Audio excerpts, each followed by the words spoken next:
Assalamualaikum warahmatullahi wabarakatuh. Di minggu sekarang kita memasuki pertemuan ketiga dan materinya itu adalah tentang manajemen dan organisasi.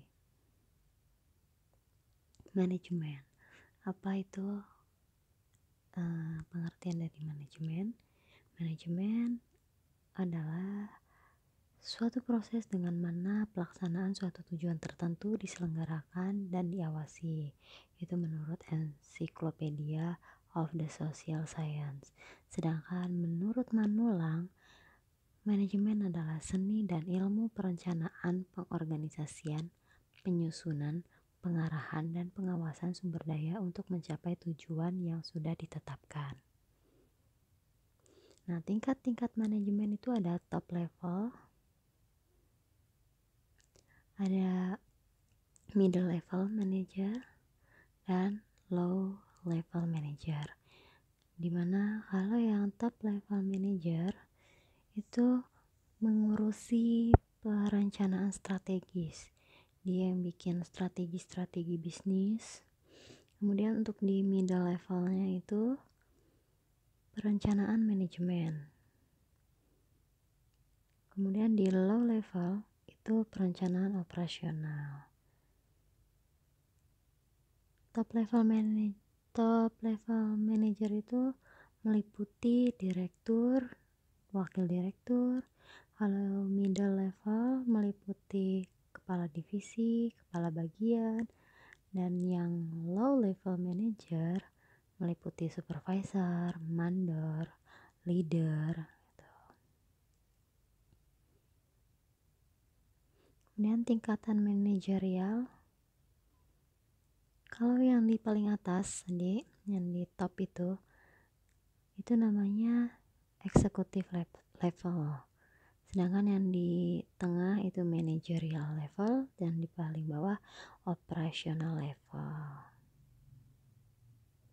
Fungsi-fungsi manajemen yang pertama itu sebagai planning, dia bikin plan masa depan gimana, rencananya gimana aja nih gitu, menyusun rencananya.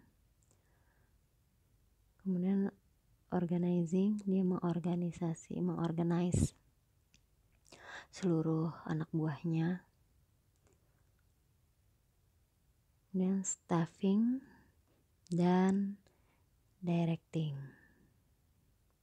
Dan yang terakhir controlling, dia mengontrol bagaimana pelaksanaan pekerjaannya.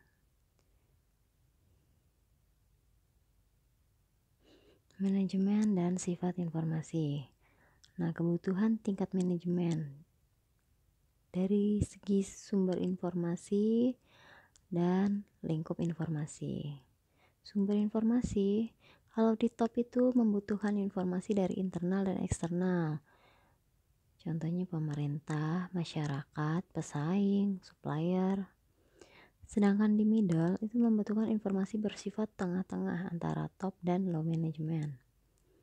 Kalau low itu membutuhkan informasi internal dan sedikit eksternal, misalnya dari supplier. Kalau lingkup informasi untuk yang top itu memerlukan informasi organisasi secara global, informasi dari seluruh komponen organisasi. Jadi masih bulk, masih global banget dia taunya tuh. Nah, yang di middle itu membutuhkan informasi semi global dan semi parsial, mengkoordinasikan antar departemen. Sedangkan yang low memerlukan informasi bersifat lokal atau parsial yang berhubungan dengan departemen masing-masing. Jadi lingkupnya lebih kecil, lebih khusus jadinya. Sedangkan yang top tadi masih global, general. Kemudian kalau kebutuhan tingkat manajemen dalam kurun waktu informasi dan kelengkapan informasi, untuk yang top itu kurun waktunya itu memerlukan informasi untuk jangka panjang. Rentang waktu jangka panjang tergantung jenis perusahaannya. Jadi dia tuh informasi yang didapatkan, yang digunakan itu untuk jangka panjang. Sedangkan yang middle membutuhkan informasi jangka menengah, yang low itu membutuhkan informasi jangka pendek, biasanya harian. Jadi kalau yang top itu tahunan, yang middle misalkan bulanan, dan yang low itu harian. Jadi dia jangka pendek, kirainnya hari ini terus besok, jadi harian gitu.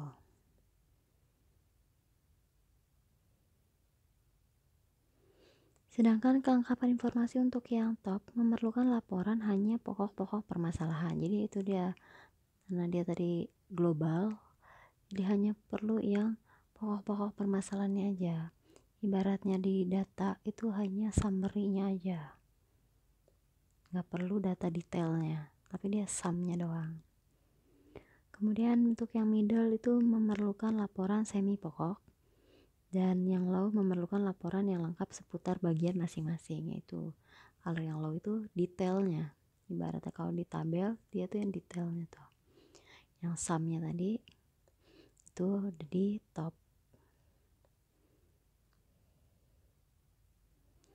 Kemudian kerincian informasi dan kerangka waktu.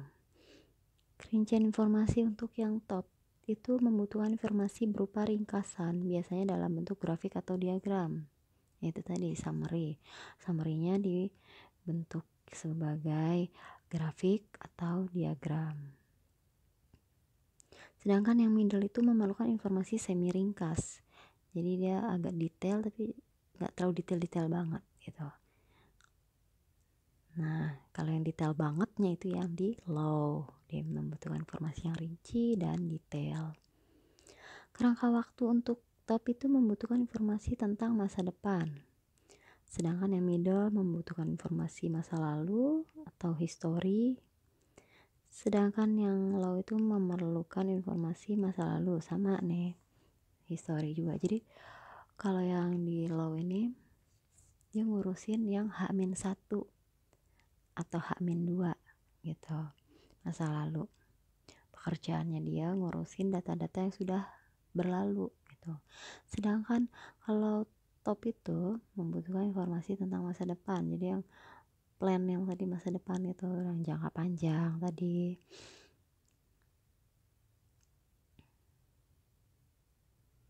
Kemudian peran manajerial, dia sebagai figurehead atau kepala, terus juga sebagai leader, pemimpin, dan sebagai liaison atau penghubung. Nah dia nih peran antar pribadinya. Kalau sebagai peran informasi, dia itu sebagai pemantau atau monitor. Kemudian disseminator atau pewarta, dan spokesperson, juru bicara. Kalau sebagai peran keputusan, dia yang sebagai entrepreneur atau wirausaha, lalu sebagai disturbance handler atau pemecah masalah, lalu sebagai resource allocation, pembagi sumber daya, lalu sebagai negosiator atau perunding. Ini peran-perannya. Jadi kalau yang figurehead dia jadi kepala, bisa jadi kepala untuk bawahan-bawahannya gitu, atau leader, pemimpin, dan penghubung. Kemudian kalau yang informasi, monitoring, memantau, disseminator, pewarta, spokesperson, juru bicara. Ya, lalu manajer, keahliannya itu dia komunikasi dan memecahkan masalah tadi sebagai spoker. Dia harus bisa komunikasi, dia sebagai media penghubung, ya kan, jadi dia harus jago komunikasinya. Kemudian memecahkan masalah, jadi dia harus sebagai bisa memecahkan masalah dari data-data yang didapatkan yang diproses itu menjadi informasi. Nah, informasinya itu digunakan untuk memecahkan masalah. Jadi dia sebagai manajer tuh harus punya keahlian ini, komunikasi dan memecahkan masalah. Kalau belum punya keahlian ini belum bisa jadi manajer gitu. Kemudian pengetahuan dasar untuk menjadi seorang manajer itu dia bisa komputer, mengoperasionalkan komputer, kemudian informasi itu dia. Kalau dia nggak ada skillnya, dia dapat informasi nih. Kalau dia nggak punya skill apa-apa, itu informasi nggak akan jadi kepake, nggak akan penting gitu. Tapi kalau dia ngerti ini informasinya, informasinya ini bisa digunakan untuk memecahkan masalah nih. Nah itu, jadi dia harus punya pengetahuan dasar atas informasi. Mana yang informasi berguna, mana informasi yang tidak berguna. Jadi seperti itu, bisa memilah-milah. Lalu organisasi. Jadi organisasi itu suatu sistem perilaku orang-orang yang saling berinteraksi dalam melaksanakan pekerjaan atau tugas. Di dalam organisasi itu pasti ada struktur organisasi yang seperti digambar. Jadi ada yang paling atas, terus ada anak buahnya lagi, ntar anak buahnya itu punya bawahan-bawahan lagi. Jadi struktur organisasi adalah kerangka dan susunan perwujudan pola tetap hubungan di antara fungsi-fungsi. Jadi misalnya ada adik direktur, di bawahnya ada wakil direktur, di bawahnya lagi ada sekretaris, manajer, kepala divisi, di bawahnya lagi, di bawahnya kepala divisi ada tim leader, terus di bawahnya tim leader ada anggota gitu.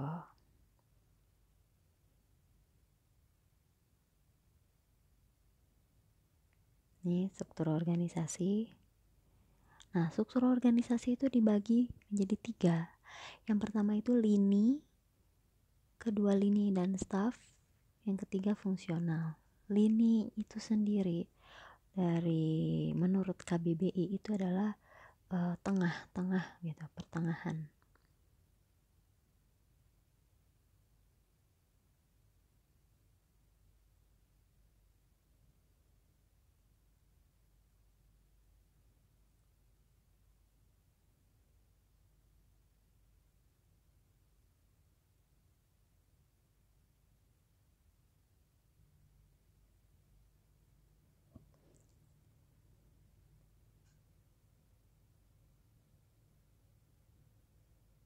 Nah, struktur organisasi lini itu hubungan antara pimpinan dan bawahan masih bersifat langsung melalui satu garis wewenang. Kemudian jumlah karyawannya sedikit dan pucuk pimpinan biasanya pemilik perusahaan dan lingkupnya ini organisasi kecil. Nah, kalau digambarkan struktur organisasinya seperti ini, ada presiden, ada vice president, ada plan manager. Di bawahnya plan manager ada foreman A, foreman B, foreman C.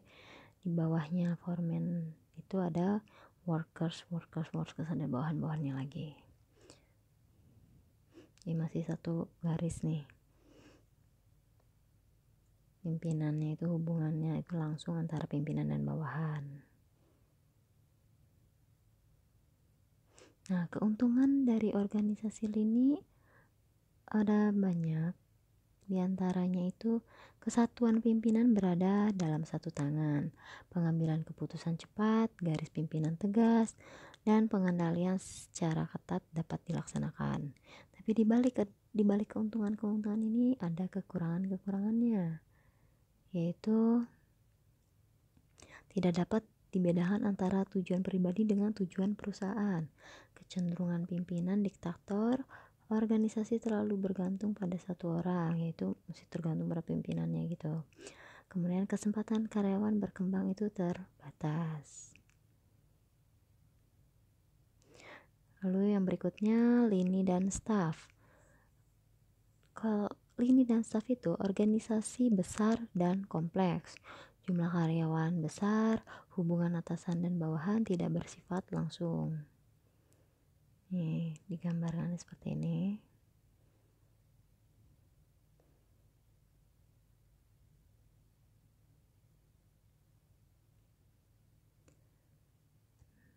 Nah, keuntungan dari lini dan staf itu, pimpinan tetap berada pada satu tangan, lalu adanya pembagian tugas yang jelas, bakat dapat dikembangkan.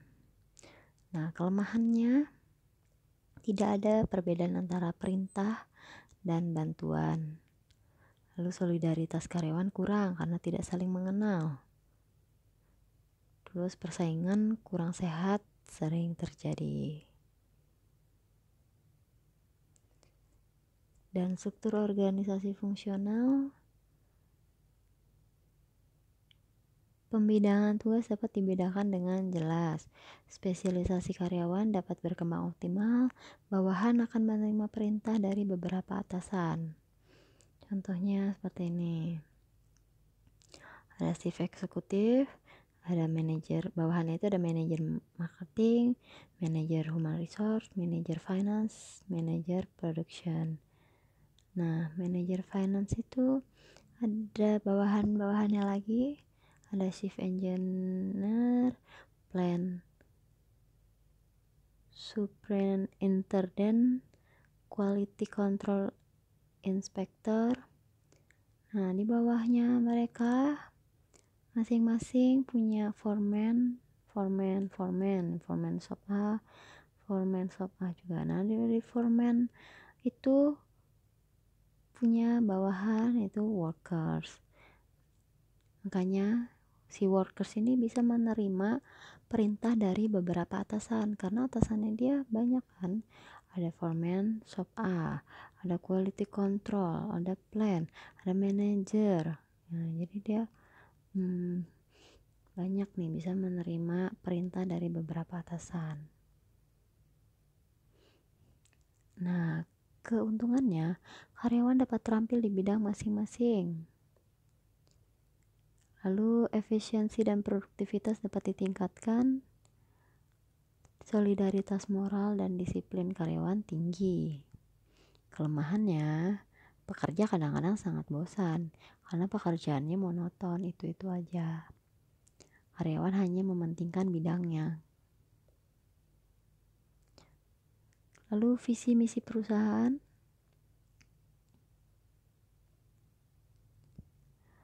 Nah, bedanya visi dan misi itu, kalau visi merupakan suatu yang didambakan untuk dimiliki di masa depan, menggambarkan aspirasi masa depan tanpa menspesifikasi cara-cara untuk mencapainya.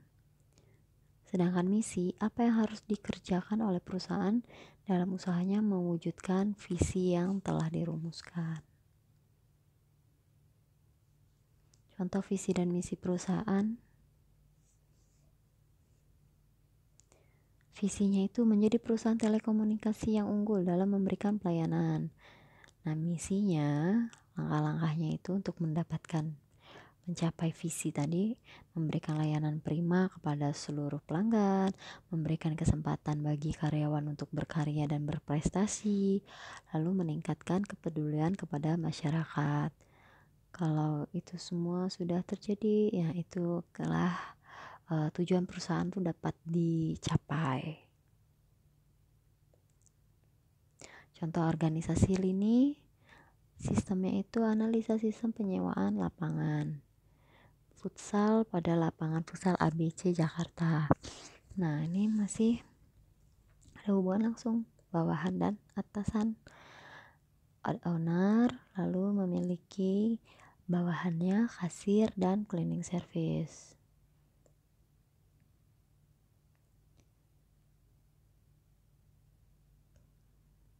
Nah, untuk visi dan misi dari lapangan futsal ABC tadi, visinya adalah menjadikan ABC Futsal sebagai lapangan futsal pertama dengan fasilitas modern, lengkap, dan menjamin keselamatan serta menjadi lapangan futsal utama.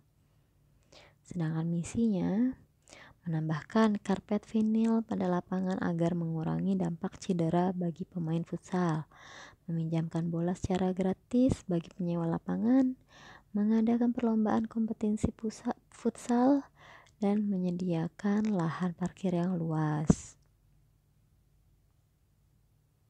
Ini gambarannya owner, memiliki bawahan, kasir, dan cleaning service tadi.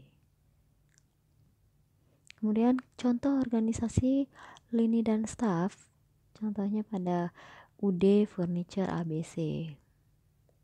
Visinya memberikan kesejahteraan kepada karyawan dan menjadi distributor furniture terbesar di wilayah Jakarta. Misinya menyediakan jasa pengiriman produk yang cepat, melakukan promosi secara berkala untuk memasarkan produk furniture, kemudian terus berinovasi terhadap model-model yang baru. Nah, ini pimpinan punya bawahan manajer penjualan, lalu manajer penjualan itu punya bawahan bagian gudang dan bagian administrasi penjualan.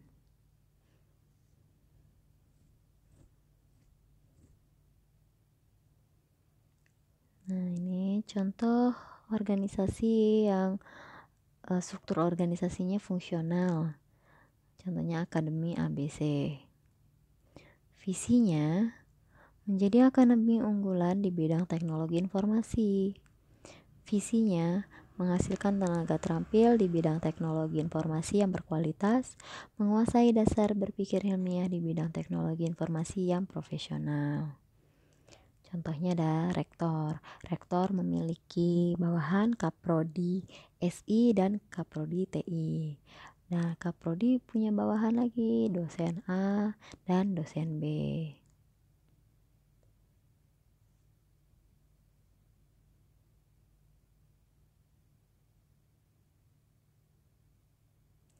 Ya, sekian presentasi untuk materi sekarang.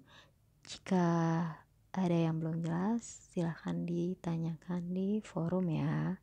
Wassalamualaikum warahmatullahi wabarakatuh.